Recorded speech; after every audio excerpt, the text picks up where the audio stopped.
ফিরতে চলেছেন? আমরা জানি যে বর্তমান অন্তর্বর্তীকালীন সরকার বারংবার বিভিন্ন ইন্টারভিউতে, সেটি আমরা যদি বলি যে প্রধান উপদেষ্টা ডক্টর মোহাম্মদ ইউনূস সাহেব তিনিও বারংবার বলছেন যে শেখ হাসিনাকে খুব শীঘ্রই তিনি বাংলাদেশে ফিরে আনতে চান, বিচারের মুখোমুখি করতে চান। এবং উপদেষ্টা যারা রয়েছেন, যারা সমন্বয়ক ছিলেন, যদিও বর্তমানে এনসিপি পার্টি, এবং তারা অনেকেই বলছেন যে শেখ হাসিনাকে খুব দ্রুততম সময়ের মধ্যে বাংলাদেশে ফিরিয়ে নিয়ে আসা হবে, তাকে বিচারের মুখোমুখি করা হবে। আবার কেউ কেউ বলছেন শেখ হাসিনার কে ফাঁসির মঞ্চে না দাঁড়ানোর আগ পর্যন্ত বাংলাদেশে কোনো নির্বাচন হবে না, নির্বাচন নিয়ে কেউ কোনো উচ্চবাচ্য করতে পারবে না, কেউ কোনো দল কোনো কথা বলতে পারবে না, নির্বাচন শব্দটা উচ্চারণ করা যাবে না, অনেক কিছু। কিন্তু আকাশে বাতাসে একটা কথা বারবার ধ্বনিত হচ্ছে, সেটি হচ্ছে শেখ হাসিনা নাকি 26শে মার্চ বাংলাদেশে তিনি স্বাধীনতা দিবস উদযাপন করবেন। তিনি এটা বর্তমান সময়ে দাঁড়িয়ে সবচাইতে, আমি জানি অনেকেই আমাকে বলবেন যে আমি কমেন্টগুলো দেখি, সেই কমেন্টগুলোতে আমি পাই অনেক সময় অনেকেই বলেন যে গাঁজা খেয়েছে কিনা। না, আমি অনেকগুলো ইউটিউব চ্যানেলে আমি এগুলো দেখছি এবং আমি বর্তমান পরিস্থিতিগুলো বোঝার চেষ্টা করছি। আপনারা জানেন যে ভলকার তুর্ক, যিনি 2 দিন আগে তিনি বলেছেন শেখ হাসিনা সরকার উৎখাতের চূড়ান্ত যেই পেরেক শেখ হাসিনা সরকারের বা ক্ষমতার, সেটি ভলকার তুর্ক নিজেই মেরেছেন। তিনি নিজেই সেনাবাহিনীকে সঙ্গে যোগাযোগ করেছেন এবং সেখানে তিনি বলেছেন যে তোমরা যদি আন্দোলন দমনে গুলি ব্যবহার করো বা আন্দোলন দমানোর চেষ্টা করো, জুলাই আগস্টের যে গণ অভ্যুত্থান, সেই গণ অভ্যুত্থান তোমরা থামানোর চেষ্টা করো, তাহলে সেই ক্ষেত্রে শান্তিরক্ষা মিশনে জাতিসংঘের যে বাংলাদেশের যে আর্মিরা যে সুযোগ পান সেটি বাতিল হবে। এবং আপনারা জানেন যে এটি অনেক বড় একটি আয়ের উৎস এবং এই শান্তিরক্ষা মিশন বাংলাদেশ সেনাবাহিনীর অনেকের জন্য অনেক স্বপ্ন, ওখানে যাওয়া অনেক গুরুত্বপূর্ণ একটি বিষয়। এবং তার মতে ভলকার তুর্ক তিনি বলছেন, এবং সেটা ফলাফল তিনি পেয়েছেন, কারণ সরকার পরিবর্তন ঘটেছে। যদিও আমরা সেনাবাহিনীকে মূলত এই বক্তব্যের আগে, ভলকার তুর্কের এই বক্তব্যের আগে আমরা সবাই মনে করেছি যে দেশপ্রেমে উজ্জীবিত হয়ে সাধারণ নিরীহ মানুষে বা ছাত্র জনতার উপরে তারা গুলি বর্ষণ করতে রাজি হননি এবং সবাই সাধুবাদ জানিয়েছিল তাদেরকে। কিন্তু এটার পেছনে যে গল্প এটি সেটি আসলে আমাদের সবার অজানা ছিল এবং যেটি ভলকার তুর্ক নিজেই একটি গণমাধ্যমকে তিনি জানিয়েছেন। এবং তারপর থেকে শেখ হাসিনা পতনের নানান বিষয়ে নানানভাবে চর্চিত হচ্ছে, এর পেছনে কোনো ষড়যন্ত্র রয়েছে কিনা, নাকি এটি আসলেই একটি স্বতঃস্ফূর্ত আন্দোলন ছিল, নানান বিষয় নিয়ে। কিন্তু যতই দিন যাচ্ছে ততই যেন ষড়যন্ত্র তত্ত্ব খুব বেশি পরিমাণে হালে পানি পাচ্ছে। এবং ভলকার তুর্কের যে বক্তব্য, সেই বক্তব্যের পরে এটি যেন আরো বেশি পরিমাণে শক্তিশালী হলো। এবং মার্কিন প্রেসিডেন্ট ডোনাল্ড ট্রাম্প তিনি তো নিজেই বলেছেন যে বাংলাদেশের গণতান্ত্রিক প্রক্রিয়া শক্তিশালী করার জন্য 29 মিলিয়ন মার্কিন ডলার একটি অখ্যাত কোন এক এনজিও প্রতিষ্ঠানকে দেওয়া হচ্ছে, যেখানে মাত্র 2 জন কর্মচারী রয়েছে বা 2 জন মাত্র কাজ করেন। এবং তিনি অনেকটা ব্যঙ্গাত্মক স্বরে তিনি বলেছেন যে তারা নিশ্চয় বড়লোক হয়ে গেছে, নেক্সট বিজনেস কোনো বড় কোনো বিজনেস ম্যাগাজিনের কভারে তাদের নাম এবং তাদের গল্প আসতে পারে। যাই হোক, সেই গল্প ভিন্ন। এখন বর্তমান পরিস্থিতি যদি বলি, আইন শৃঙ্খলা পরিস্থিতি বাংলাদেশের এটা সর্বোচ্চ পর্যায়ের খারাপ পরিস্থিতিকে ইঙ্গিত করছে। আপনারা সেটি আজকে 8ই মার্চ আমি ভিডিওটি করছি, আপনারা এখন দেখছেন 8ই মার্চ নারী দিবস, এবং এই নারী দিবসে আজকেও অনেকগুলো ধর্ষণের ঘটনা ঘটেছে। কোথাও 4 বছরের শিশু ধর্ষিত হয়েছে।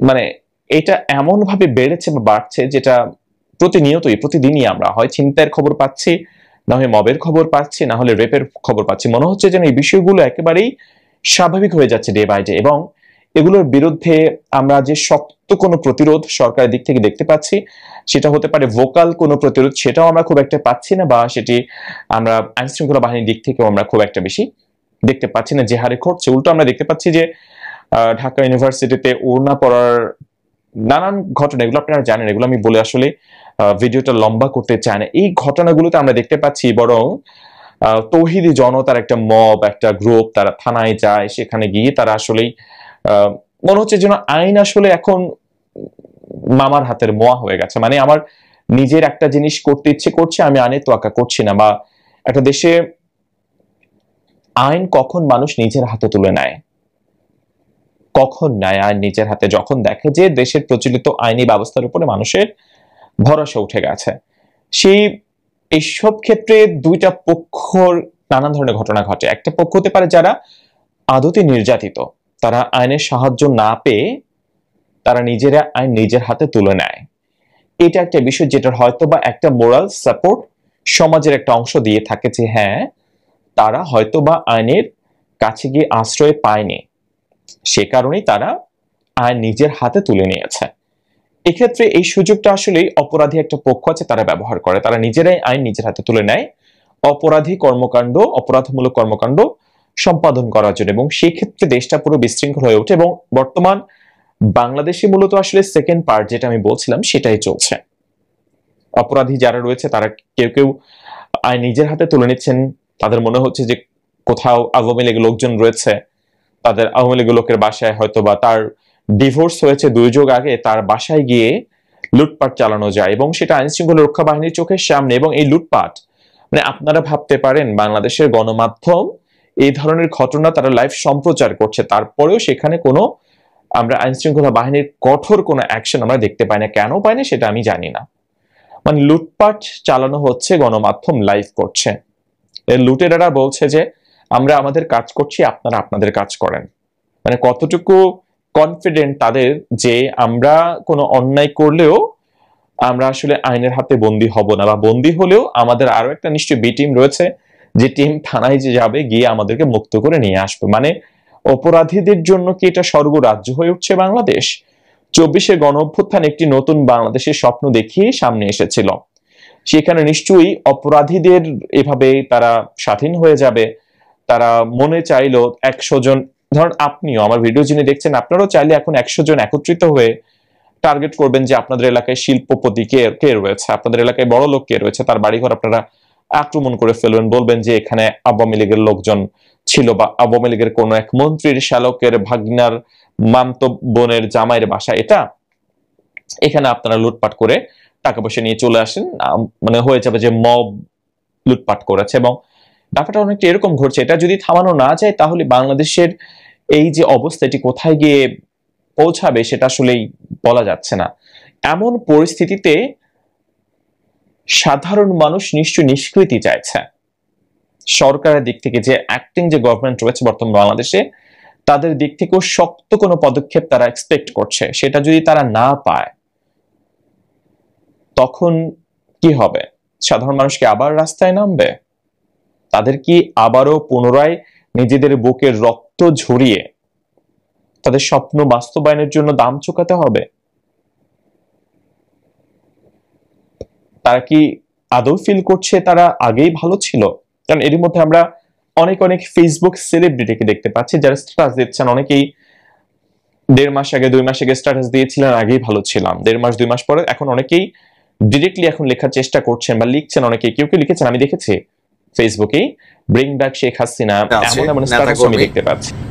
তারা ভাবে একরকম, টপ ক্লাসে যারা আছে তারা ভাবে আরেক রকম।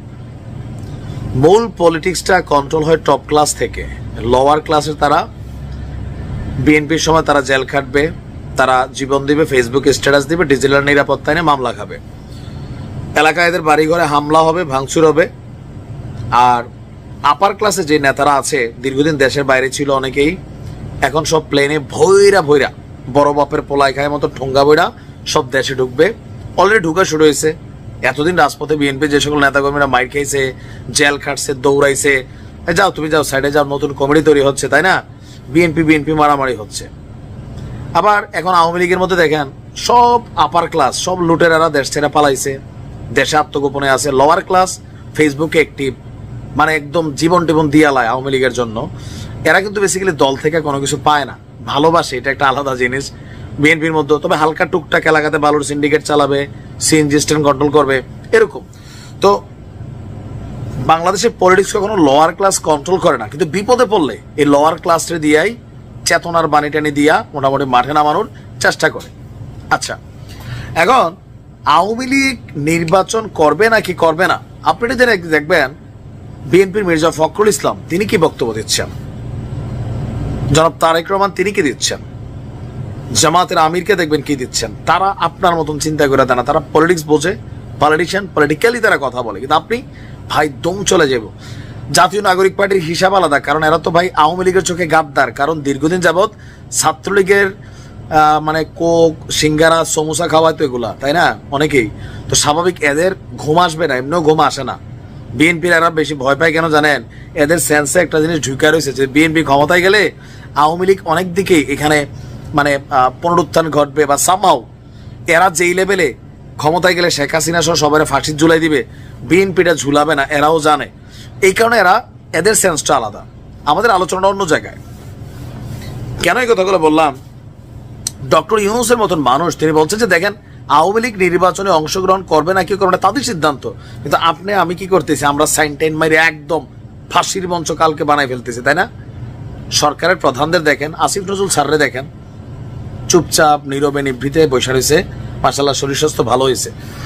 তো এখন ভারতে শেখ হাসিনা যে আশ্রিত আছেন, ভারত আসলে কি চাচ্ছে?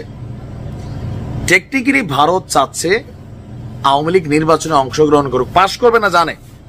এই মুহূর্তে পাশের জন্য আওয়ামী লীগ নির্বাচনও করবে না, কিন্তু রাজনীতির মাঠে নৌকা মার্কাটা রাখা, আওয়ামী লীগের দুই একটা মিটিং মিছিল সমাবেশ করা, তারপরে আস্তে আস্তে আপনার নিজেদের অবস্থান তৈরি করা আওয়ামী লীগ চায়। আওয়ামী লীগ জানে, আমি তো বললাম আগামী 8 বছর 4 বছর 6 বছর আমার একটা ক্যালকুলেশন বলে এই দেশে আওয়ামী লীগ দাঁড়াইতে পারবে না, এরপরে আস্তে ধীরে হয়তো বা সুযোগ হবে। তো ভারতের যিনি পররাষ্ট্রমন্ত্রী পররাষ্ট্র মন্ত্রণালয়ের যিনি ব্রিফ করেন রণধীর জয়সওয়াল, তিনি বলছেন যে এই মুহূর্তে বাংলাদেশের আইন শৃঙ্খলা পরিস্থিতি নিয়ে আমরা উদ্বিগ্ন। আমরা একটি স্থিতিশীল, শান্তিপূর্ণ, অন্তর্ভুক্তিমূলক এবং প্রগতিশীল বাংলাদেশকে সমর্থন করি, যেখানে গণতান্ত্রিক উপায়ে এবং অন্তর্ভুক্তিমূলক, ফোকাসড ওয়ার্ডটাই হচ্ছে অন্তর্ভুক্তিমূলক ও অংশগ্রহণমূলক, সেকেন্ড ফোকাসেবল ওয়ার্ড, নির্বাচনের মাধ্যমে সব সমস্যার নিষ্পত্তি হবে। অন্তর্ভুক্তিমূলক এবং অংশগ্রহণমূলক এই বিষয়টার মধ্যে গণতন্ত্রের যে ব্যাখ্যা বা সংজ্ঞা, একটা রাষ্ট্রের প্রত্যেকটা নিবন্ধিত রাজনৈতিক দল যখন নির্বাচনে আসে এটা হয় অন্তর্ভুক্তিমূলক। প্রত্যেকটা রাজনৈতিক দল যখন তারা নির্বাচনে পার্টিসিপেশন করে অংশগ্রহণমূলক। তো সেখানে আওয়ামী লীগ বাদ দিলে এটা অন্তর্ভুক্তিমূলক বা অংশগ্রহণমূলক যেই স্ট্যাটাসটা সেটা কিন্তু এটা টাচ করবে না। সো কৌশলে ভারত বলার চেষ্টা করছে যে আগামী নির্বাচনে ডক্টর ইউনূস সরকারের উচিত একটা অন্তর্ভুক্তিমূলক এবং অংশগ্রহণমূলক নির্বাচনের আয়োজন করা। আবার ইউনূস সাহেব নিজেই বললেন, একদিন পরে কিন্তু ভারতে বক্তব্য দিচ্ছে যে আওয়ামী লীগ নির্বাচনে আসবে না, আসবে না তাদের সিদ্ধান্ত, তবে ব্যক্তির বিচার হবে, দলের তো আর বিচার হয় না। বাট তারপরেও আওয়ামী লীগকে ব্যান করার ব্যাপারে আপনি দেখেন সরকারের কারোর কোনো সিস্টেম আছে, ভূমিকা আছে, সবাই আইনের রাস্তাটা দেখায়। বা আমি চোখ বন্ধ করে বলে দিতে পারি, এত বড় জ্যোতিষ না, মুসলিম বের বোর্ড দেবর হিসাবে ইউনূস সরকার আমলে আওয়ামী লীগ ব্যান হবে না। ছাত্রলীগ হয়েছে সেটা আলাদা, এই কাজটা কেউ করবে না। পরবর্তী সময় কেউ আসলে শেখ হাসিনারে জেলে রাখবে এটা জানি, কিন্তু দলের ব্যান করবে না, এটা 100%। সো ভারত মনে করছে যে আওয়ামী লীগ নির্বাচনে থাকুক, রাজনীতির মাঠে থাকুক, আর যেহেতু ইউনূস সরকার এই কথাটা বলছে, সো সেই ক্ষেত্রে আওয়ামী লীগকে নির্বাচনে আনার জন্য ভারত সর্বোচ্চ চেষ্টা করবে। ইভেন ট্রাম্প এই মাসে সম্ভবত আপনার ভারতের ট্রাম্পের সফর আছে, কেউ কেউ বলছেন শেখ হাসিনার সাথেও ভারতে একটা বৈঠক করাই দিবে মোদি।